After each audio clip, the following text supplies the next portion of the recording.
So guys हम chapter first sociology the discipline का पढ़ रहे थे एंड जैसे कि मैंने आपको बताया था कि हमने नेक्स्ट लेक्चर में चैलेंजेस को कवर करना है। ओके तो हमने क्या पढ़ा था अभी तक? हमने पढ़ा था कि जो डार्क एजेस हैं ओके उसका टाइम पीरियड 1716 1840 ये टाइम पीरियड है डार्क एजेस का, जिसके बाद डॉन ऑफ मॉडर्निटी हमें देखने को मिला।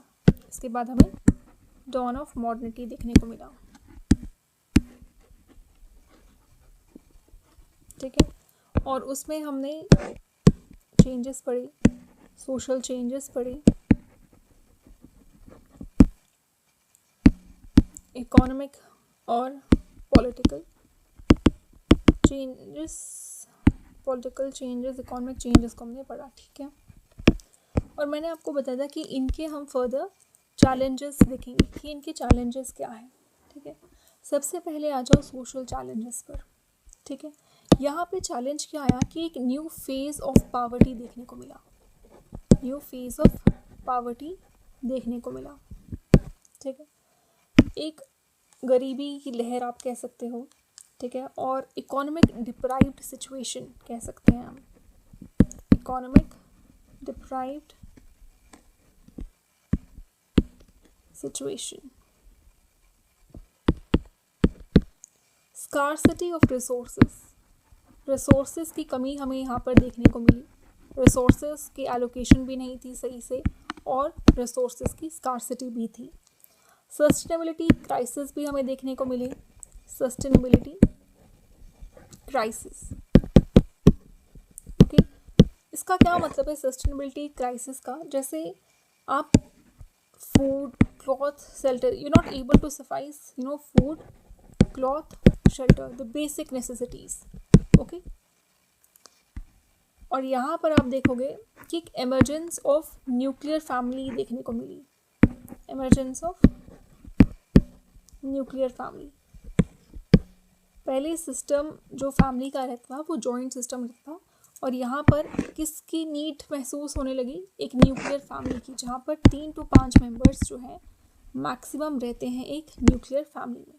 ठीक है, तो what is this family? This is a system of kinship social unit. This is a system of kinship social unit. Okay, अब आ जाओ इकोनॉमिक चैलेंजेस पर। ठीक है, यहीं से हम नीचे आ जाते हैं इकोनॉमिक चैलेंजेस पे। इकोनॉमिक चैलेंजेस क्या रहे? अर्थव्यवस्था के चैलेंजेस क्या रहे? ठीक है, ओके, यहाँ पर न्यू फॉर्म्स ऑफ क्राइम देखने को मिले। ठीक है, अलग अलग तरह के क्राइम्स देखने को मिले, जैसे कि एक्सटॉर्शन, ठीक है, किडनैपिंग, पैसे हड़पना, किडनैप करना, looting, dacoity and fraudulent crisis भी देखने को मिले। फ्रॉडुलेंट क्राइसिस, ठीक है, किसी के साथ धोखाधड़ी करना। ठीक है, ये हमें न्यू फॉर्म ऑफ क्राइम्स देखने को मिले। इकोनॉमिक चैलेंजेस और क्या थे? बहुत ही गंदी कंडीशन रहने वाली। ठीक है, जो रहने की कंडीशन थी उसकी हालत बहुत ख़राब थी। पुअर पिटिएबल लिविंग कंडीशंस हम लिख सकते हैं। Poor pitiable living conditions. ठीक है, अब इसका क्या मतलब है इस पुअर पिटिएबल कंडीशन से? कि वहाँ की कंडीशन बहुत ज़्यादा अनहाइजीनिक थी। अनहाइजीनिक गंदी कंडीशंस देखने को मिली। ओके, साफ सुथरी नहीं थी।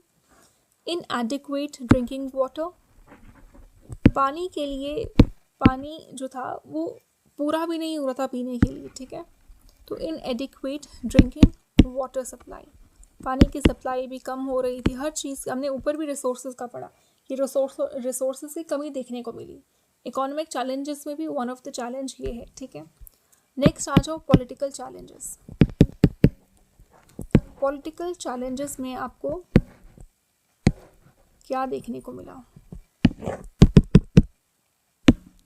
अच्छा, यहाँ पे बहुत ज़्यादा क्योस देखने को मिला, अनसर्टिनिटी बहुत ज़्यादा देखने को मिली, ठीक है। पॉलिटिकल चैलेंजेस की बात कर रहे हैं हम। और यहाँ पे ना कंट्री में आप देखोगे कोई फॉरेन इन्वेस्टमेंट नहीं थी, ना ही कोई इकोनॉमिक डेवलपमेंट हो रही थी, ठीक है। तो क्योस था, डिस्टर्बेंस थी, अनसर्टिनिटी थी।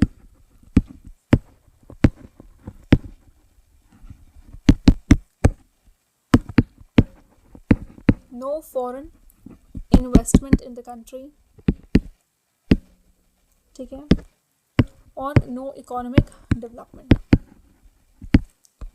ठीक है। इतना समझ आया आपको? अब इन सब से ये जो सल्यूशन है ना, ये इतने सारे चैलेंजेस उभर कर आए, social challenges, political challenges, economic challenges, इन सब के लिए हमारे पास जो सल्यूशन आया, जो हमने सल्यूशन की बात की थी लास्ट लेक्चर में कि we will cover solution part also, और इन सब का सल्यूशन क्या था? Emergence of sociology. सो इस तरीके से हमें एमर्जेंस ऑफ सोशियोलॉजी देखने को मिलता है, एमर्जेंस ऑफ सोशियोलॉजी, ठीक है। और ये एमर्जेंस ऑफ सोशियोलॉजी क्या है? एक बॉडी ऑफ नॉलेज है, as a body of knowledge की मतलब आपके पास नॉलेज होगा तभी आप डील कर सकते हो। तो सोशियोलॉजी वो बॉडी ऑफ नॉलेज था जो सब इन प्रॉब्लम से डील करने की मतलब क्षमता रखता है, ठीक है, as a body of knowledge.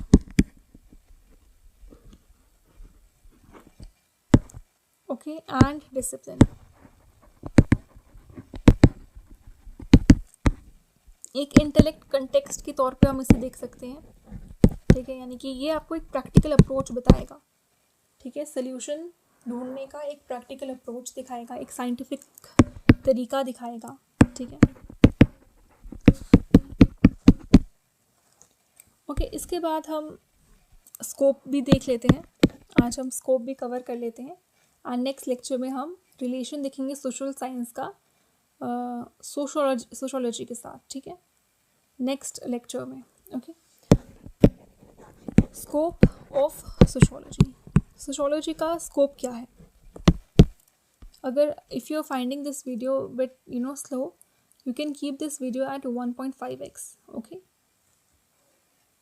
Scope का मतलब होता है उसका क्या रेलेवेंस है, उसका स्कोप क्या है सोशियोलॉजी का, ठीक है। जब हम स्कोप की बात करते हैं ना, इसका स्कोप क्या है? Extremely wide. क्या है स्कोप? Extremely wide. ओके, और ये जो भी हम इंडिविजुअल्स जितनी भी जैसे सोसाइटी में इंटरेक्ट कर रहे हैं आपस में, ठीक है, इनकी इंटरेक्शंस के एनालिसिस पर फोकस करता है ना। लोग आपस में क्या कर रहे हैं? इंटरेक्ट कर रहे हैं। इंडिविजुअल के साथ इंटरेक्ट करेगा ना, ये आपस में सारे इंटरेक्ट करेंगे तभी सोसाइटी चलेगी। कोई भी एलिनेटेड होके नहीं रहता है।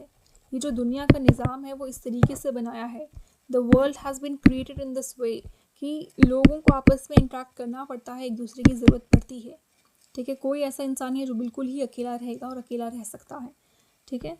तो सोसाइटी तभी बनी है, एक दूसरे से इंटरेक्ट करते हैं, और इसीलिए जो सोशल इंटरेक्शन की एनालिसिस है वो इसका स्कोप है, ठीक है। अभी हम एक पिरामिडिकल स्ट्रक्चर देख लेते हैं, ठीक है, इसे थोड़ा सा समझते हैं, ठीक है। ये हमारा पिरामिडिकल स्ट्रक्चर है। जो सबसे टॉप लेयर होती है वो होती है higher class, this is higher class, okay, and this is middle class, and this is lower class, ठीक है। अब ये सोसाइटी, ये जो सेक्शन ऑफ सोसाइटी है, ये मिडिल सेक्शन ऑफ सोसाइटी से इंटरेक्ट कर रही है, तो ये क्या हो गया? इसे कहते हैं इंटर सोशल इंटरेक्शंस, ठीक है। ये वर्ड्स, ये टर्म्स याद रखो। मैं क्या बता रही हूँ कि हायर क्लास जो है वो मिडिल क्लास से इंटरेक्ट कर रही है, तो उसे इंटर सोशल इंटरेक्शंस कहते हैं, ठीक है।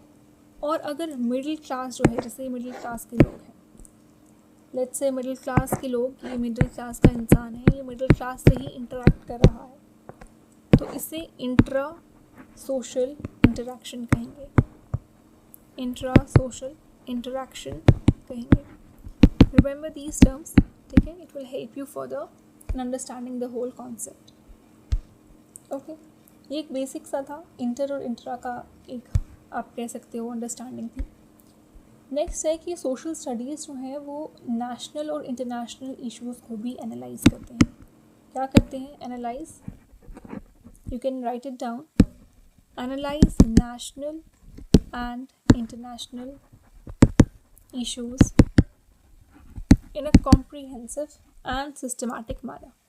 ठीक है, एक बहुत ही comprehensive और systematic manner में उन issues को भी analyze करते हैं जो कि national level पर हैं या international level पर हैं. For example, एक बहुत ही important movement चली थी जिसे Me Too movement कहते थे.